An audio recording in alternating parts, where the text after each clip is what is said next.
Let's show you exactly what happened when this appalling event occurred. This is, you saw that pretty clearly, the first plane hitting the tower. And you hear the appalling explosion. That was 8:56 local time, the first plane hitting the tower. And in some of the shots you can actually see the shocked reaction of people on the ground below. You can see the destruction in this shot again. That was the first attack, one of those planes which had taken off, just as Francis said, about 10 minutes before, diverted from its journey and taken straight into the side of one of those twin towers of the World Trade Center.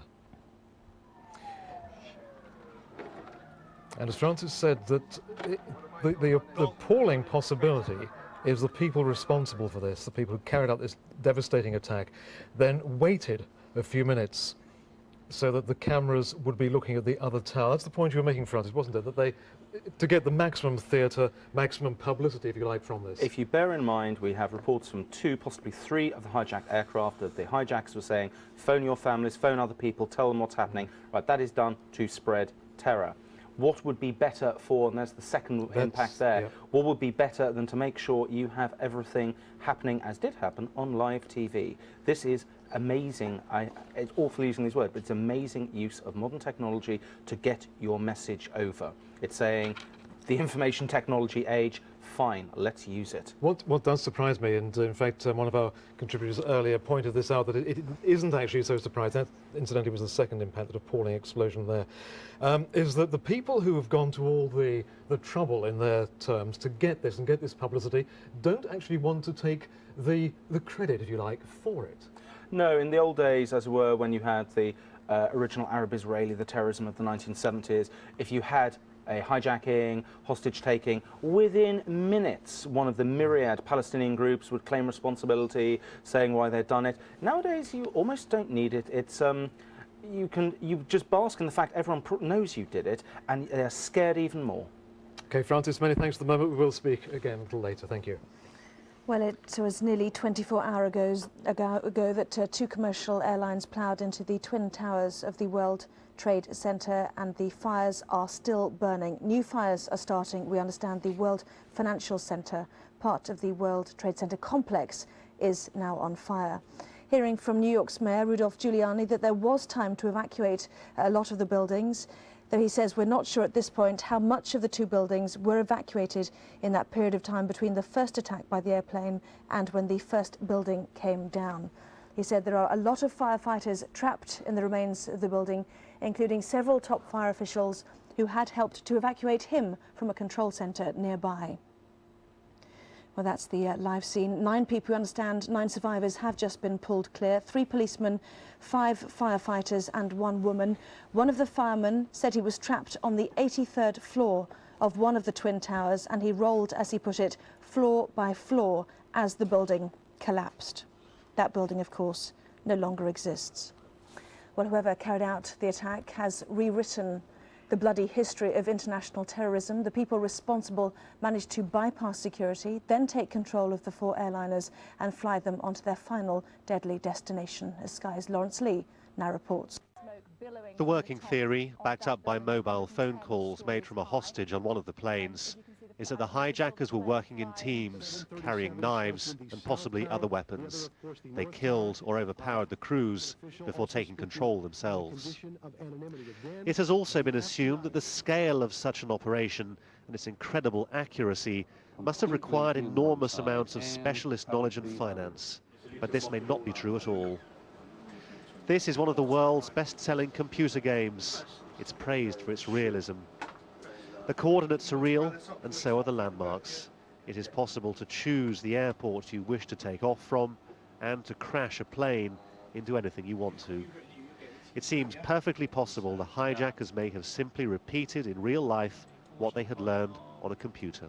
Here we have LaGuardia Airport, here we have John F. Kennedy.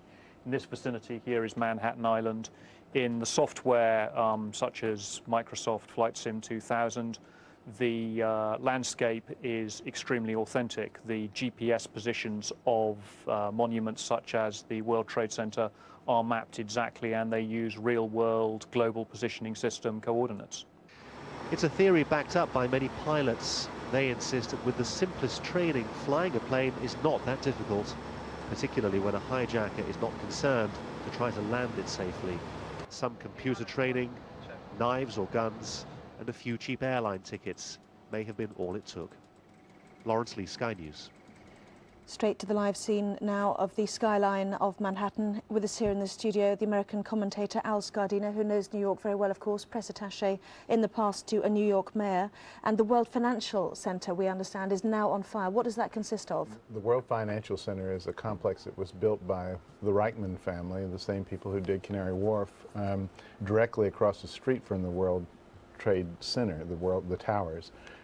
It is there are 4 major office towers in there. Dow Jones, Wall Street Journal are in one, American Express, Merrill Lynch. These number of banks are in there as well. It's surrounded by residential buildings and commercial buildings on both sides of it, but it's separated from the World Financial Center by an 8-lane wide major street that has bridges over it. It's built on landfill in the Hudson River.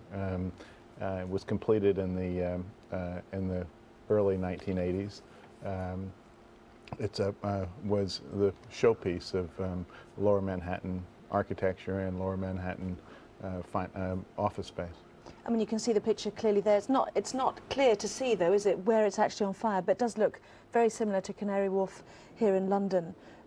But obviously, it shows the devastating impact of the collapse of those Twin Towers yesterday. It would leave, the collapse of the Twin Towers would leave these as the highest buildings on the skyline of that part of Manhattan. This is a huge complex. The number of people who would be crammed into Old Trafford for a football match would easily have fit into these buildings. And in fact, there were that many people in the buildings as a full stadium of people when the explosions occurred. The World Financial Center, just across the street, houses probably fewer people.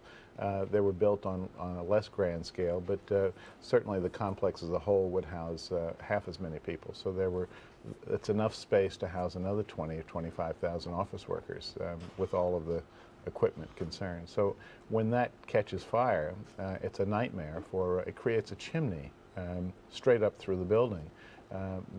London does not have nearly the kind of experience with high-rises that New York has had, but it creates a chimney effect straight up through the building. So the elevator shafts and the lift shafts and the service core of the building acts as a giant chimney and sucks air in the bottom and fans these flames. So the heat in those buildings must have been extraordinary. Well, thankfully the World Financial Center, we understand, was empty, but as we can see, now burning.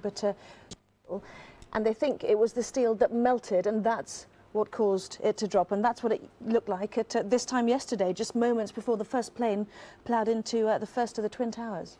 What happens is that because this is all an internally supporting itself building, when the structure melted on the floors where the plane hit.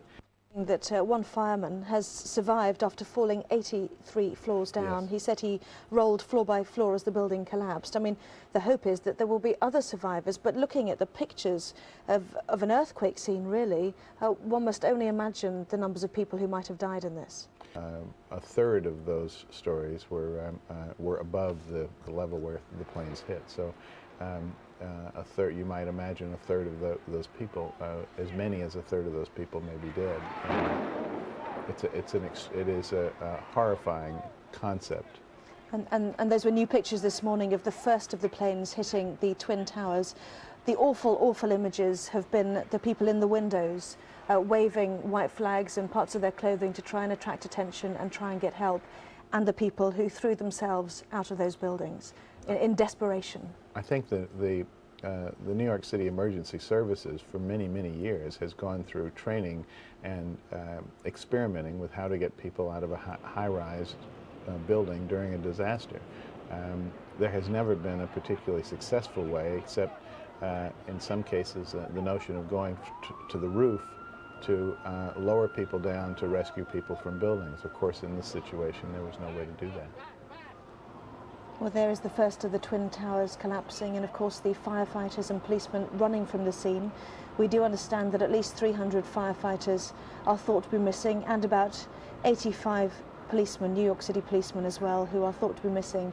They would have been attempting, of course, to get people out, to evacuate the buildings. Yes, they would have. And one of the continuing horrors of this, if you are trying to manage the emergency response, is you wonder, of course, what was in that cloud of dust and smoke, and how many problems will be created, environmental problems will be created by the fumes and the toxic chemicals that were created when the fire burned plastic and other kinds of materials. It would have been the toxic fumes coming out of the fire scene yesterday and today are the kinds of things that environmental protection staff and response teams are going to be worried about. Where did that go? How far downwind did it spread? How were people exposed to things that may cause serious health risk?